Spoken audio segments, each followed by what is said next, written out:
I'm Jessie Lahosky, Associate Director of Alumni Relations, and on behalf of all of us here at the Tepper School, I'm delighted to welcome you to today's Tepper webinar series event, Why Your Biggest Cheerleader May Not Make the Best Mentor, Insights on Mentorship with Professor Catherine Shea. We are committed, as always, to providing the Tepper community access to our outstanding faculty, staff, and alumni experts via a multitude of lifelong learning opportunities, and we're very glad to welcome you to the virtual classroom today. We have just a few more updates to share before we introduce today's speaker. And the first is that nominations are now and still being accepted for the 2022 Tepper Alumni Awards to be held next May. We encourage you to consider nominating an outstanding and deserving alumni peer in one of 5 award categories. And those include lifetime achievement, service, and for those alumni 10 years or less from graduation, we do also have the recent graduate alumni and recent undergraduate Alumni Awards. Nominations can be made now through January 5th, 2022 by visiting the Tepper School website. And to kick off the new year, we have 2 upcoming webinars we hope you'll consider joining. In January, Lars Alexander-Kuhn, Associate Professor of Finance, will moderate a conversation with Tepper's alumni leaders in the investment field, who will offer their reflections on the past couple of years and their insights looking ahead for 2022. In February, Alan Scheller-Wolk, Professor of Operations Management, will host a discussion with Tepper alumni on supply chains, such as how we can build a more secure and resilient global supply chain, and what strategic decisions corporations will need to make. As always, thank you for your support of the Tepper School's annual fund. It is your support that allows us to continue our academic mission, and as the calendar year end approaches, we ask that you consider making an annual gift, if you haven't already, to support our Tepper community and programming just like today's webinar.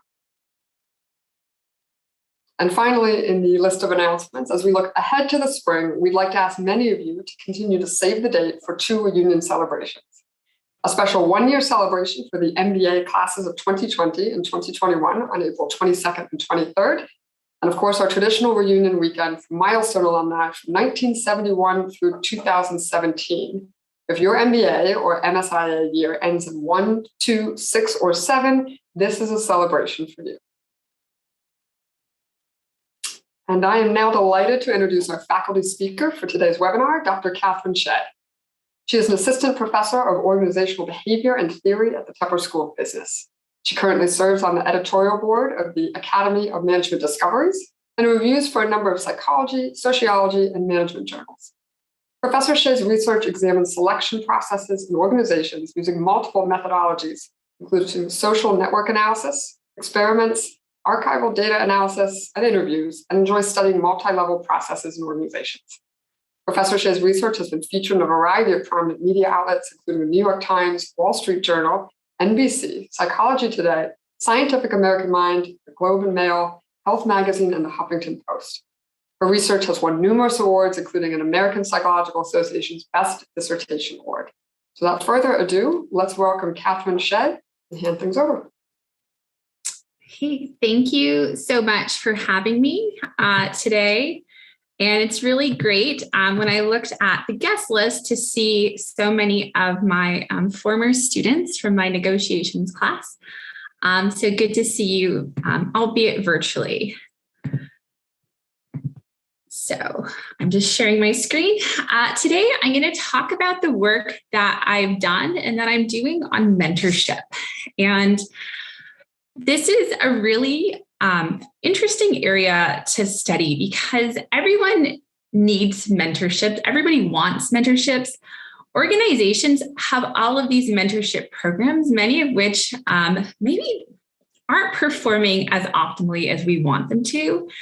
And then at the end of the day, we're human beings and we're prone to just a whole host of problems making these decisions around mentorship. So today, what I'm hoping to do is provide some guidance and structure about how to think about mentorship and how to make these decisions when choosing your mentor and when also choosing to become a mentor. Like, how do you choose your mentees properly? But first, I wanted to start off with sort of the title of this talk is about your biggest cheerleader. And it comes from some research that I did in the past 4 or 5 years. And it really hits home what we're talking about. So here. And we asked, what do we want in a mentor? And it's a really simple question. And we say, what would you like? What's most important? That they have expertise, personality fit, they give you honest, constructive feedback, they have mentoring experience, or they're just a positive, nice person to be around. And we asked this to about 3,000 people. We had variations of these. We wrote these in sentences.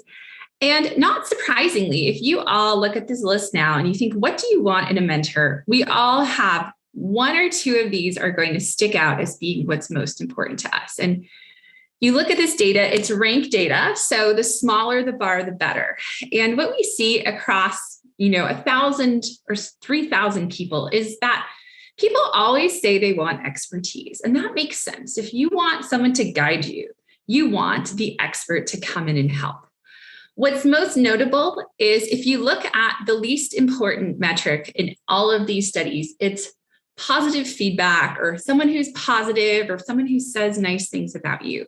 People think they absolutely would not choose a mentor like this. So this is all thinking about the future. We are scientists and we think, well, let's do this in the moment. Let's think of ways to capture people's actual decisions about choosing a mentor. And like lots of people, we watch television. There's a show called The Voice where they have to choose a mentor for themselves and their music careers. So here we have a participant named Holly. She's 19, she's female, she's a singer-songwriter. She's sang a Coldplay song and she's into alternative and indie music. And here we have her group of potential advisors. So we have Adam Levine, we have Christina Aguilera, CeeLo Green, and oh my goodness, Blake Shelton. So if you look at her goals of being a Coldplay song, indie alternative, you'd think the person she should choose is Adam Levine, right? They have the most expertise. You may also think, well, she's a young woman. Maybe she should be mentored by the young woman, Christina Aguilera. But what we saw time and time again is she's not picking the people that fit with her expertise or her demographics. In this case, she picks Blake Shelton. We're like, that's weird. What could be driving this effect? So we coded up a lot of things. So the first is on The Voice, people turn around. He turned around the fastest and he spoke the longest and he said really nice things to her.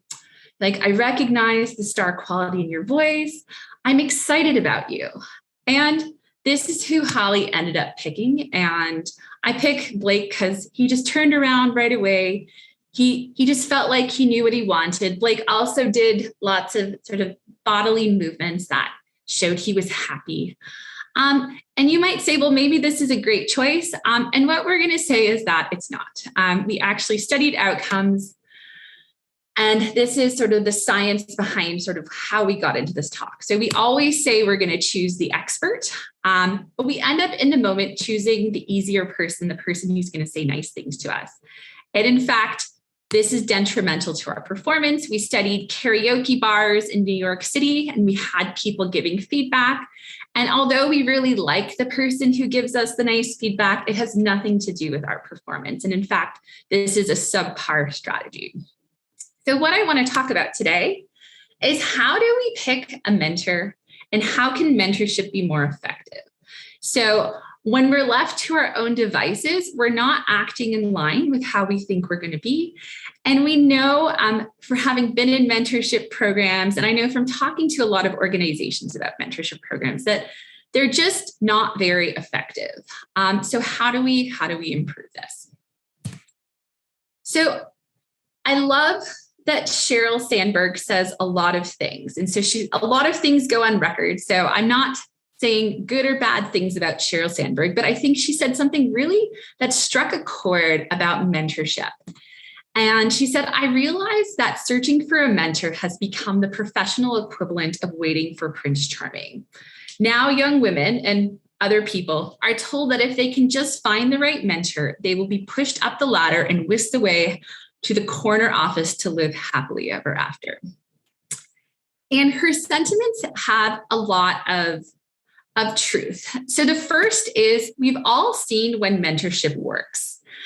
We've seen it sometimes in ourselves, oftentimes in our colleagues. And it's really impressive when it works well, but oftentimes it's not working that well.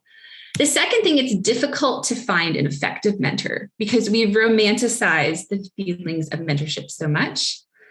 And on the other side, it's really daunting to consider how to be an effective mentor when these great expectations are being placed on us by our potential proteges. So today's agenda, I want to talk about what is mentorship. And I want to go through a set of empirical data and talk about some of the realities about how effective mentorship programs actually are. Pardon me. I next want to talk about what effective mentorship looks like.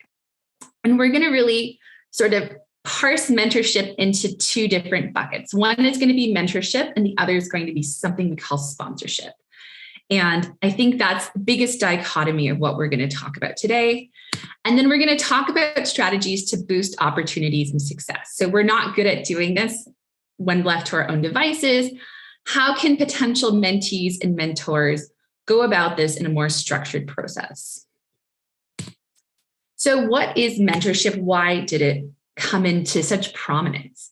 So there's a lot of issues in organizations, but there's been this focus on the discrepancies of outcomes. So particularly for women and underrepresented minorities, there are these inequalities. So one solution is to give them access to better networks. So if I am only in contact with these low status people, it's going to be difficult for me to get ahead. So why don't we standardize things to give people a mentor to make their networks better?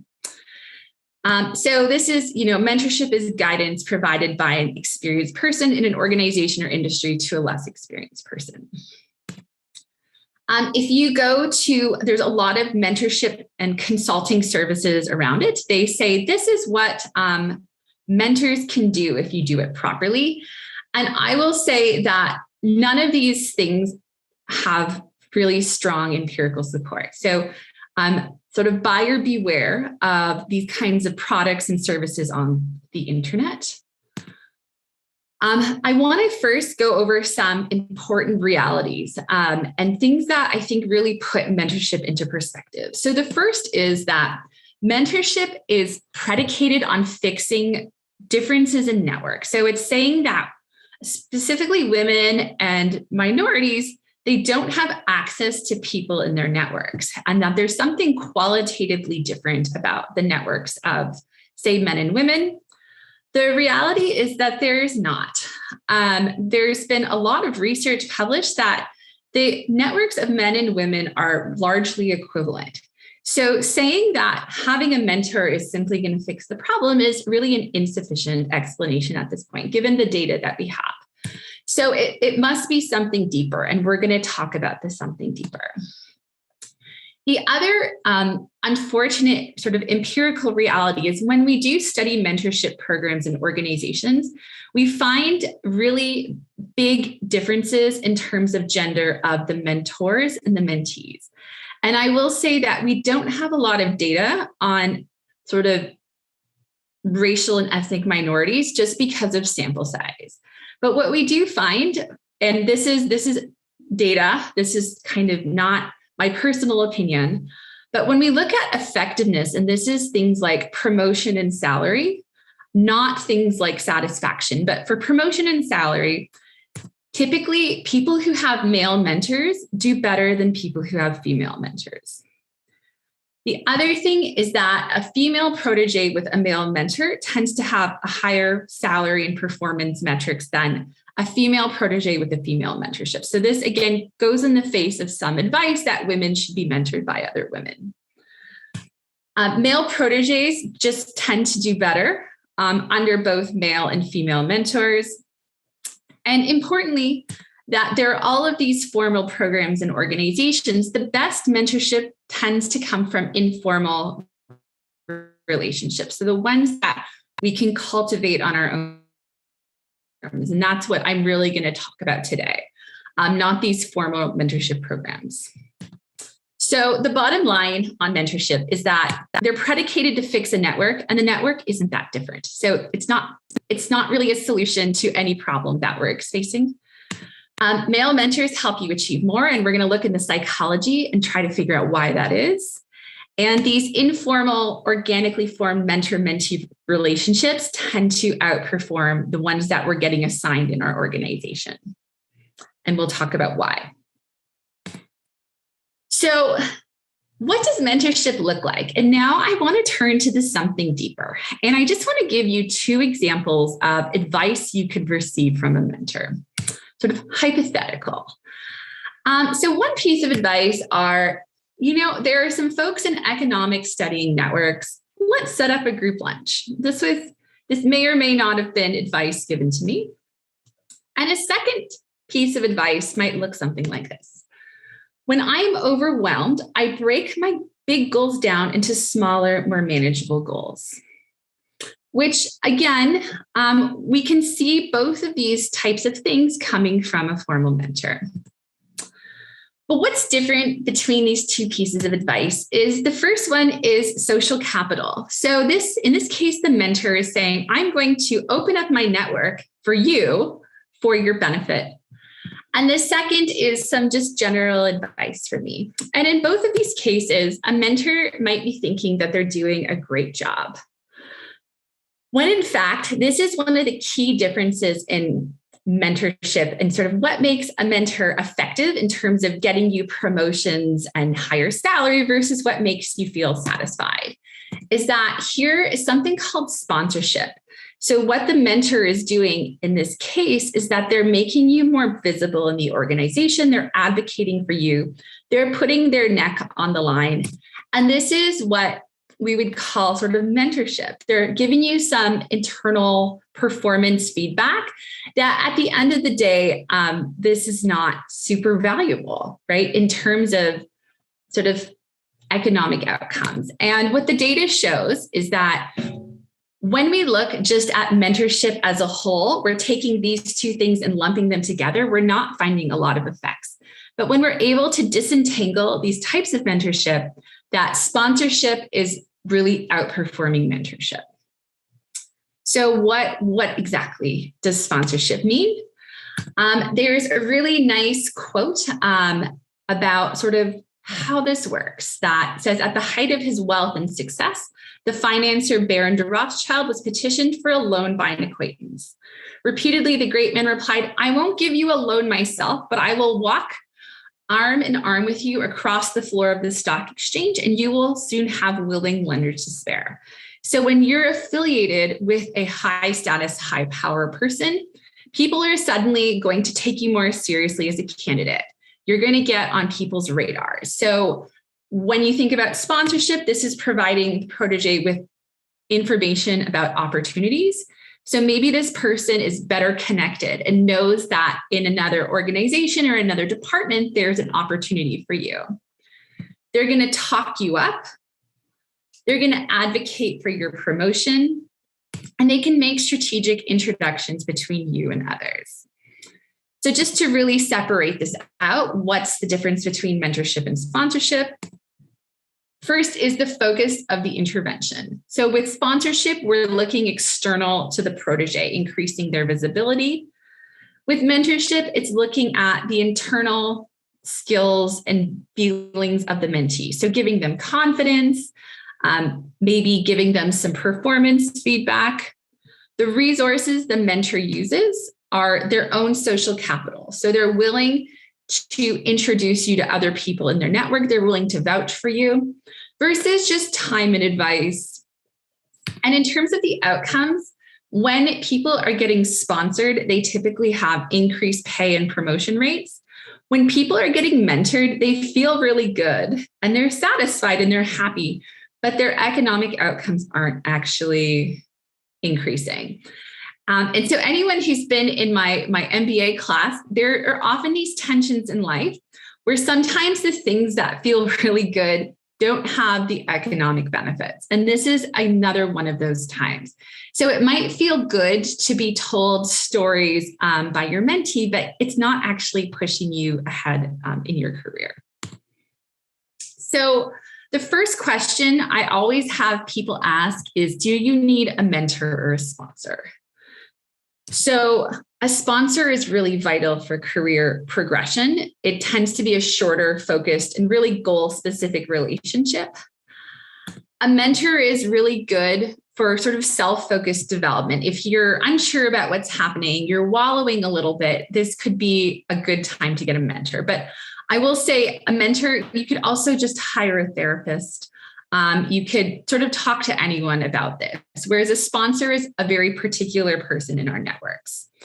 So the first key takeaway from this talk today, I want you to think about psychologically separating mentorship and sponsorship. So if you're looking for someone to push you ahead, you're not necessarily looking for a mentor, you're looking for someone to sponsor you. And those are very different processes of achieving the same kinds of goals, different goals. So the next question is, how do we find a mentor or sponsor? So we are overwhelmed with people in our lives. And lots of people love to give advice. That's the other problem. And a lot of times people give advice they know nothing about. So how do we really parse through our network to find the best person to help guide us? And on the flip side, if you are looking to be a mentor or a sponsor to someone, how do we make these matches in our organizations? So again, I'll pick on Sheryl Sandberg, mostly because she says so much. There's so much to pick apart. But her advice on how to find a mentor is this. She'll say, excel and you will get a mentor. And I'm going to say that this is half true and half not true. So what she's essentially saying is by having high performance, someone will take you under his or her wing. The first is it assumes that performance is noticed. And as we know, we have so much information coming at us. It's not that we're not noticed, it's that people are busy. So it's not enough just to have high performance. The second thing is it ignores sometimes there are interpersonal barriers to forming these relationships. It also ignores the fact that most people aren't sitting around and waiting for a mentor to come to them. But what she does get very right is that performance does matter. Absolutely. No one will want to sponsor you if you're mediocre. And likewise, if you're looking for a mentee, you don't want to choose the mediocre one. You want to choose the fastest horse. So 4 considerations that I would recommend for boosting your success and finding a sponsor in particular, and I'll also talk about finding a mentor. First are things about you. The second is to think about the mentor or the sponsor. I'm going to talk about how to find this person. And I'll just give you a link that has sample emails to an HBR about how to make the ask. So the first things are, what do you need when looking for a mentor?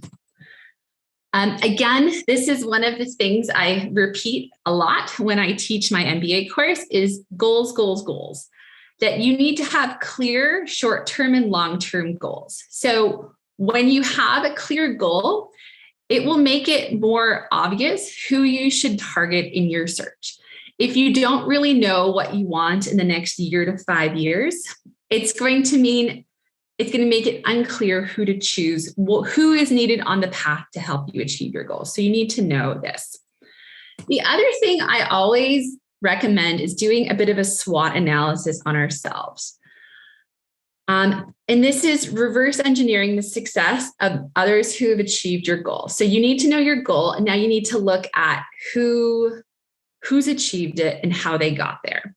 So you can look at LinkedIn, you can look at career progression, the roles they worked in, the projects they had, and you want to find the similarities and differences between you and them. And I know this sounds very obvious, but this is sometimes a really difficult point of self-reflection, that you need to know your goals and you need to sort of see how other people have got to these goals and what it is that separates them and yourself.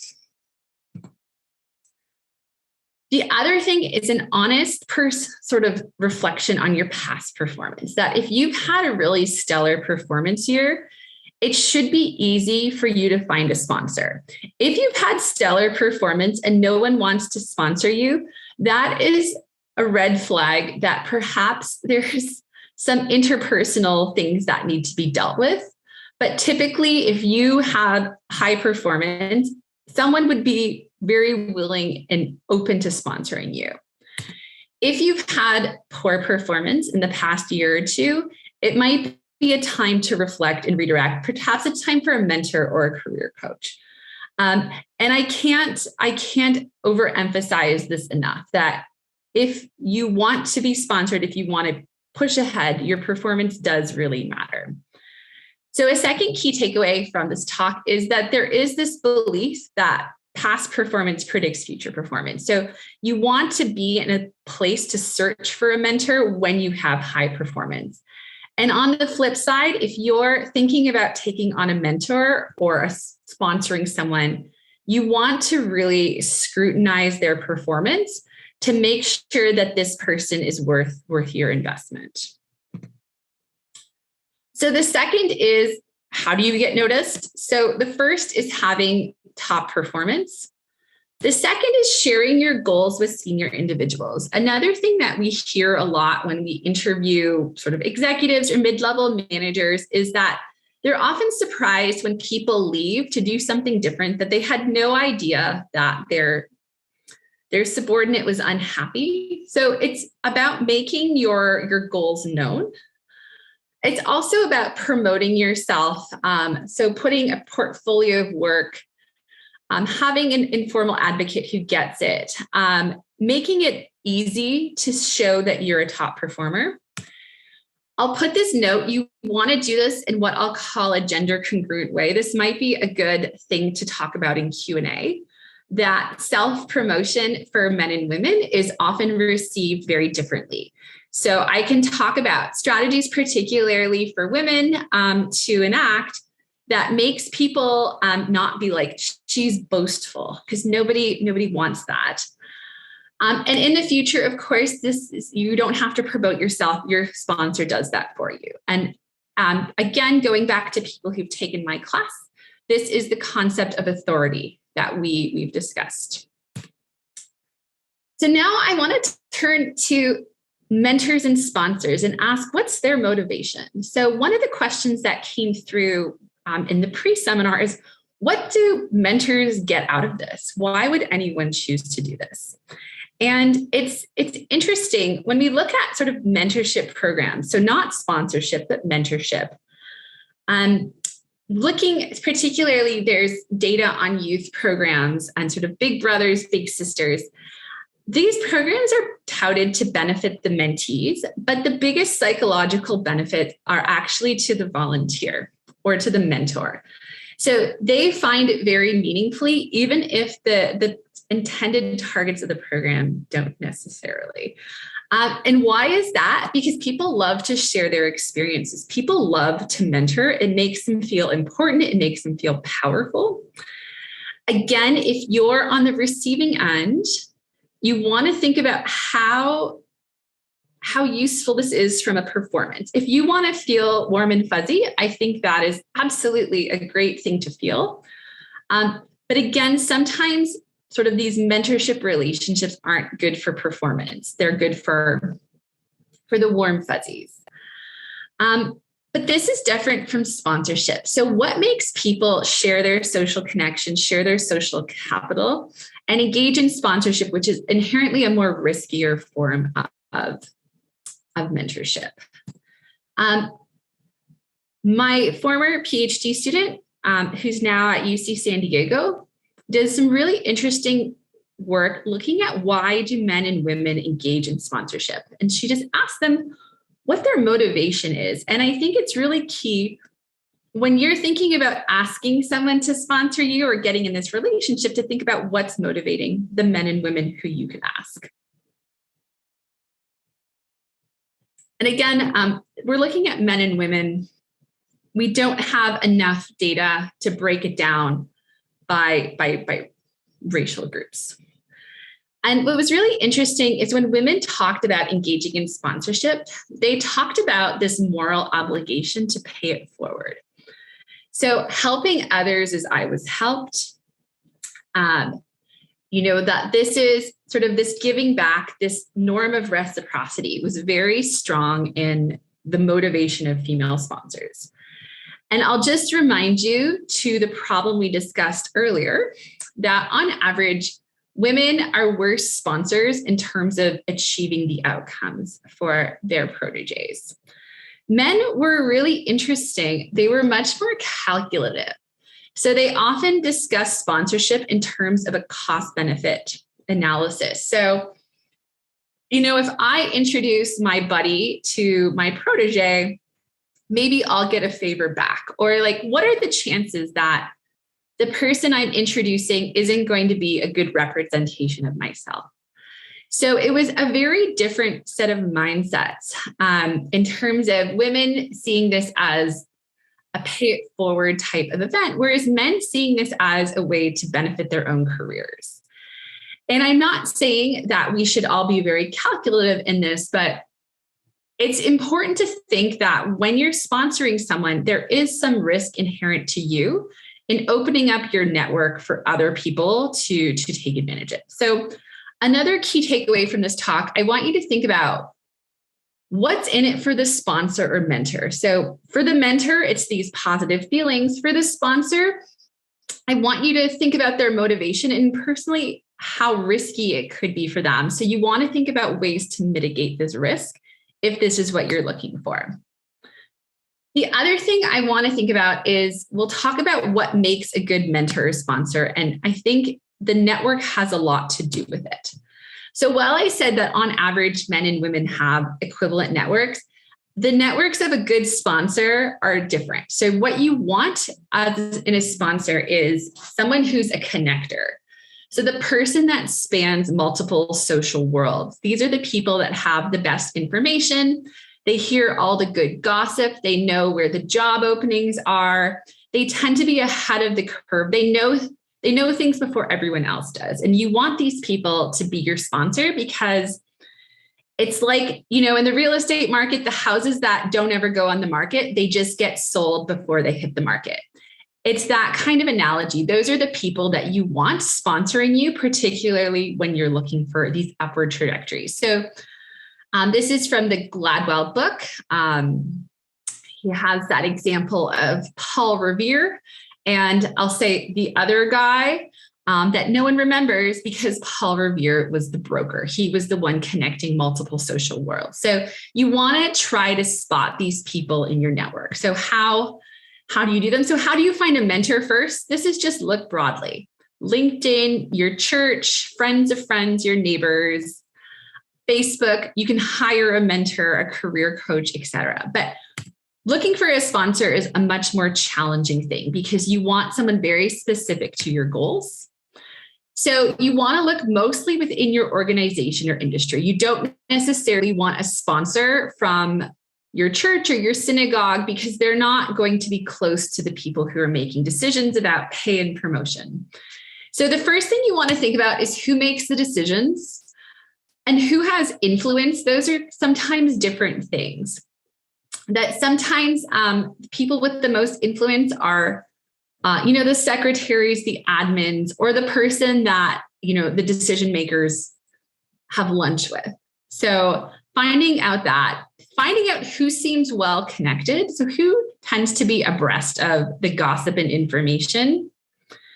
The other thing is if anyone is taking a special interest in you, that's the first good signal. You can ask them either to sort of help you, or you can ask them to introduce you to someone who can help you. You want to look for those people who've achieved the goals you want and ask them how they got there, who helped them. You can ask a successful coworker if they know anyone as well. So again, this is the making the ask. It seems like, it's you're asking someone to marry you or go out on a date. But again, we want to think about the most effective way to get a yes. And sometimes the most effective way to get a yes is going through a more indirect manner as opposed to the sort of, won't you be my sponsor mentor question. So how do we make the ask? And the first thing I'm going to say that's very obvious is that no one wants more things on their plate, especially busy, powerful people. They don't want to have someone that they're going to talk on the phone with for 30 minutes a week. No one has that kind of bandwidth. So you want to think about minimizing the time commitment. And I have this on a later slide, I believe, that Sheryl Sandberg again says you should never ask someone to be your mentor. That is just not the way to go about it, even if it is. And especially if you need sponsorship as opposed to just some mentorship, there's a risk to the sponsor. So you want to think about getting to these people in a way that mitigates their sense of risk, that you're not awkward or weird or asking for a lot of things up front. So I'll say asking someone to be your mentor is not a good strategy. This is often why organizations just assign mentors. And again, these mentorship programs are better than nothing, but they're not as effective as sort of finding your own person. What I would recommend and what most people is that there's a difference between asking for mentorship versus asking for advice. And seeking advice is a great way to flatter people. Again, everyone wants to give advice, and asking for advice is a very easy in. It's a great way to make people like you. So if you, it's sort of a nice social tactic saying, I'd love some advice about X, and being very specific about X is a good way just to get people talking, because people love giving advice. And that's a good sort of foot in the door technique. The other thing is a cold email versus a referral. So I advocate a lot for reverse engineering LinkedIn.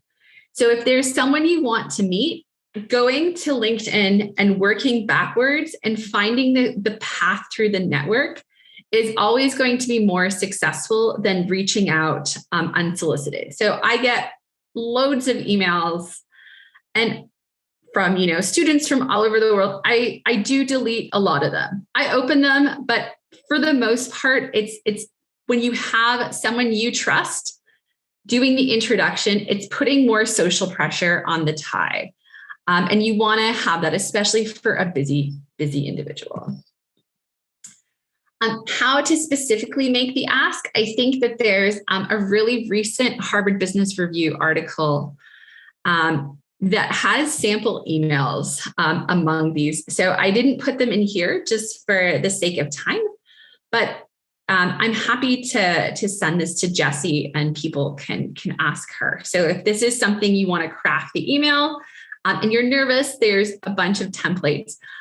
Given that these email templates are available, I would personalize it just a touch. So we've talked a lot about sort of finding the mentor, finding the sponsor. I want to talk about the flip side.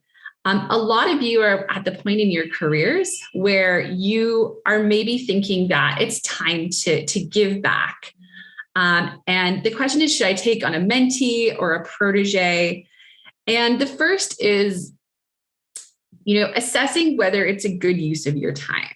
And I think if you're asking this question, it's something that you're motivated to do. But what I would first encourage you to do is thinking about whether you want to be a mentor or a sponsor. And of course, looking at the effectiveness of what these two types of behaviors lead to. And one thing I will caution is that when we're choosing who to mentor versus who to sponsor, sometimes on aggregate, it's not a random process. The typical thing is that women tend to be over-mentored and under-sponsored. So I think when you're looking to put yourself in this role, it's really important to think about what your sort of subtle decisions are doing on the aggregate, right? So if there's numerous people you're talking to, you want to make sure that you're not sort of inadvertently perpetuating some sort of inequality.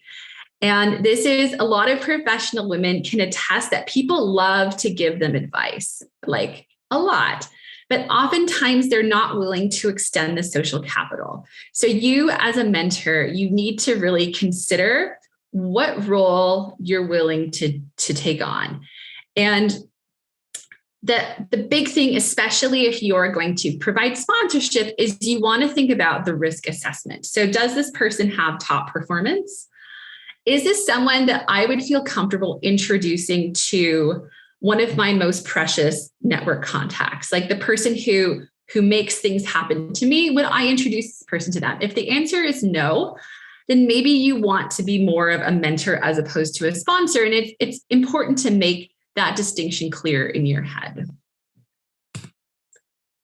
So just to wrap up, I mentioned a couple key takeaways that I think are really important as you either find a mentor or a sponsor or decide whether to mentor a protege.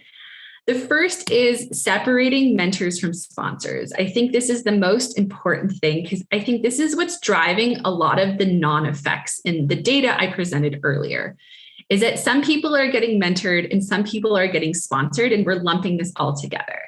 That mentorship helps people feel warm and fuzzy. Sponsorship helps propel people ahead in organizations in their careers. The second is the belief that past performance predicts future performance. So you really want to have a careful assessment of performance when considering entering one of these relationships. If you want to be mentored or sponsored, you need to make sure you're at the peak of your performance so people are willing to take a risk and invest in you. I'm going to say self-promote effectively. Just having top performance is insufficient. You want to make it known and you want to make your goals known so people can match you effectively in the network. You want to think about what motivates a mentor or sponsor and tailor yourself to their motivation. You also want to minimize time commitments and risks. So you want to make your performance obvious and noticeable and make it stand out. You want to find the connectors in your networks, the movers and shakers, the people who make things happen, because they're the people who can probably pull strings and get you unique information to help you succeed. And you don't want to be afraid to approach someone who doesn't share your demographic profile. I'm not saying that women are bad at sponsors. It's also going to be a base rates thing about who's in charge in organizations, that you don't necessarily need to choose someone who looks like you to be your mentor or your sponsor. And in fact, I think it's good to seek out diversity from yourself just to get a different perspective about what's out there. So that is just a really we tend to drift towards people who are similar like us to us. It might be good to seek out someone a little bit different. Another key takeaway is asking for advice is a good foot in the door as opposed to asking straight up for a mentor. You want to use your network, so reverse engineering LinkedIn and emphasizing shared connections to get help. When in doubt, you want to revisit your goals or your personal SWOT analysis to see if you're not stacking up in some way. And you want to think about your own priorities and risk levels before taking on a protege. If you're interested in talking more about this, me and my PhD students are recruiting for studies looking at professionals' networks. So if you have 5 or more subordinates, we're conducting 30-minute interviews to talk about people's networks. So the link is here. We also have an email that I think can be sent in the chat, and it would be fun to gain more knowledge from our Tepper alumni to help us with our research. So with that, I'm going to open it up for questions, and I thank you all for coming.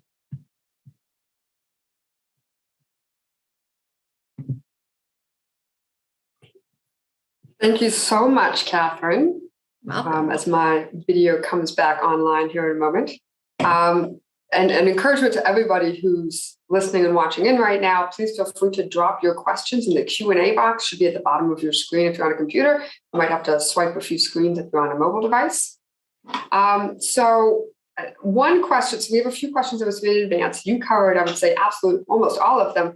But one I want to take advantage of is actually a carrot that you dangled, which was the strategies for self-promotion. If there was a longer time, if you have any strategies or tips that you would want to share, I'm sure we'd all be eager. Yeah. So what I mentioned is that self-promotion, I think it's, don't be boastful, right? It's something that it's a really fine line to walk to sort of blow our own horns. And there's a couple strategies that I think are important. One of the things that I find really successful is if I have some big success, I actually ask some of my close friends to share it on LinkedIn and tag me in it, so I don't actually have to do it myself. So this is, if you took my class, the Cialdini Principle of Authority, that you have other people sort of boast for you yourself. Another thing that sort of works really well for women in particular is when you're sharing things about your competence and your skills and your sort of high achievements, it's good to couple that with information about communality. So I'm super achieved, super accomplished, but I'm also a great team player. So even sprinkling in little things about contributing to the group tends to not get sort of what we call backlash in psychology, because sometimes we kind of like slap people on the wrist if they're too self-promoting. So self-promoting, but also showing that women contribute to the group is a good way to get around sort of the biases that are really prevalent in the world. Did I answer your question? I certainly believe it does. So thank you. We do have a question coming in through the Q&A box here. Very poignant and sort of a bit in line with some of the later things you talked about in the presentation. How do you minimize risk, both as someone looking for a mentor sponsor and someone looking to become a mentor or sponsor? So I think the first thing is you want to make sure that their performance is good. So I think I keep coming back to that, but if you're going to vouch for someone in terms of their skills, you need to know that they have the skills, right? And so that is why performance is important.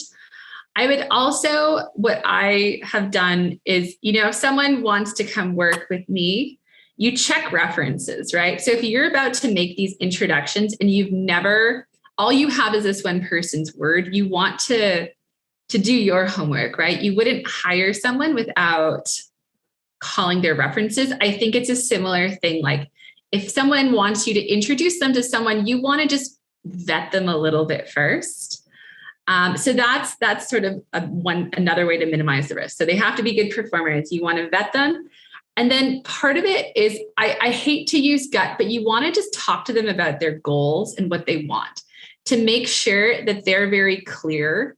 And that you're not making an introduction for someone who's just kind of all over the place. So you want it's almost like a structured interview about like what they want, why they want it, just to make sure, poking holes at whether their goals are clear and what they want you to do and what this is going to accomplish. But there's no surefire way to do it. But I think those are the 3 strategies that work the best. Thank you. While we wait for maybe another question, just coming in one now. While we get that one queued up, a thought had come to me actually. Certainly, everything for just everyone has changed so much over the last couple of years. Is there any consideration you would offer to mentorship, sponsorship opportunities, virtual versus in person?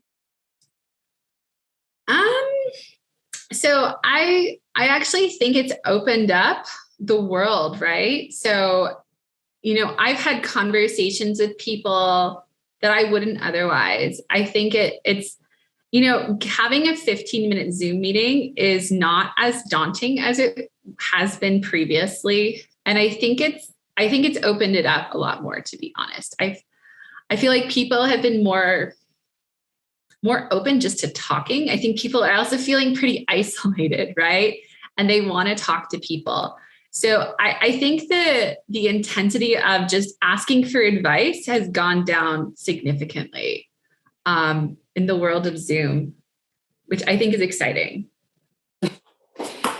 And I love the positivity of the answer. This next question is a little bit more of the negative side of mentoring. Yeah. We spoke so much about getting started with a relationship and how do you start it and cultivate it. This attendee asked, how can you deal with or improve a bad mentoring relationship? So the good thing is that if you're talking about mentoring and you think that the person's performance is lacking, I think that's a fair and honest conversation to have with them. Say, look, you're putting me in a tough position to advocate for you, right? Like if you don't get it together, how do you expect me to go advocate on your behalf? And I think putting the ball back in their corner, I think sometimes having a sort of a come to Jesus talk is important. And it might honestly be good coming from a mentor if you don't have any performance evaluation power over them. But I think it's fair to say if they're asking you for a favor, you don't have to say yes to every favor. But I think turning it down in a way of emphasizing the risk to yourself, because I think sometimes mentees don't understand the risks inherent to the mentors. That when you vouch for someone and they don't follow through, it's not just a bad reflection on the mentee, it's a bad reflection on you. So I think it's fair to make those kinds of statements. And thinking about the risk that we take on, you mentioned something earlier in the presentation about buyer beware when it came to websites or third parties or agencies that promise to make that magical connection. I could envision a scenario where someone might geographically have made a big move or career-wise be looking to make a big move and might feel like, well, all of my current resources and network can't help me as I look this other direction. So either tips for using your existing network for maybe a big change, or do you have tips for how someone might evaluate a third party if that's the way they want it to go? So if talking about a geographical move, I can't stress enough like alumni organizations. When I moved to Pittsburgh, I have never attended so many like Duke University alumni events, right? And that's just a good foot in the door with people where you have credibility. So alumni associations, I'm sure there are branches all over the United States, all over the world. That's a good foot in the door because you have something in common. You have a shared experience. Again, searching your LinkedIn for people that you know who are new to the area, it's again normal to say, hey, by the way, I'm in this area. Let's be friends. Then there's sort of more organic ways, like again, searching for a mentor versus searching for just sort of a community is different. So, pardon me, thinking about like joining a religious organization, I will say like most of my career, like it's from a mom's group, like working moms in Pittsburgh. There are lots of resources out there, but I think alumni associations are a good foot in the door of just, people are willing to do something for you, knowing you went to CMU. And this is why I always say, when you're in an airport, always having some sort of like Tepper, like shirt, backpack, something or other. That's just a good way to strike up conversations because these are people that Tepper has vetted. And so you don't have to vet them yourself. So that would be my sort of pitch for alumni networks. I'm not sure I can thank you enough for offering that free pitch to the alumni relations office. We fully endorse everything you just said there. So I believe we have time for maybe one more question. Certainly, if you are listening and watching and you've got one, we've still got room for you, but I'll ask one more of the pre-asked questions. Somebody had asked, should an ideal mentor be from within or outside of an organization? So I think it comes to the mentor sponsor differential, right? If you're trying to move up in your current organization, you want a sponsor within your organization. If you want to move up in your industry, the organization boundary doesn't matter. I would say for a mentor, it doesn't matter. Especially if you're getting a mentor because you're confused or you're having poor performance or you're a little lost, I would even say get out of your organization, right? You don't know what people are going to say about you. You want to manage the impression within your organization. So if you're kind of not in a great place career-wise, I would say like find someone at your gym to be your mentor, your church, your synagogue, not in your organization. You could hire someone at that point. I think it'd be even better.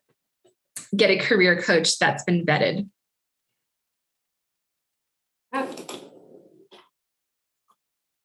All right, we have a question, and so probably our last question of the day, playing off of an earlier question from a live attendee. So going off the previous question, how can a mentee deal or work with a relationship with a not good mentor?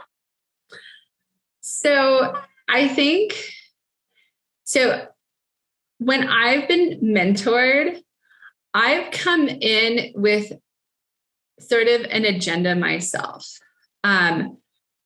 You want to be clear what your goals are and thinking about ways that your mentor can support your goals is important. So if you're assigned a mentor from your organization and they're like, we're going to have lunch once a quarter as mandated by the organization, and they're kind of unenthusiastic, I think you can take charge of the situation and bring your problems to them that they can help solve.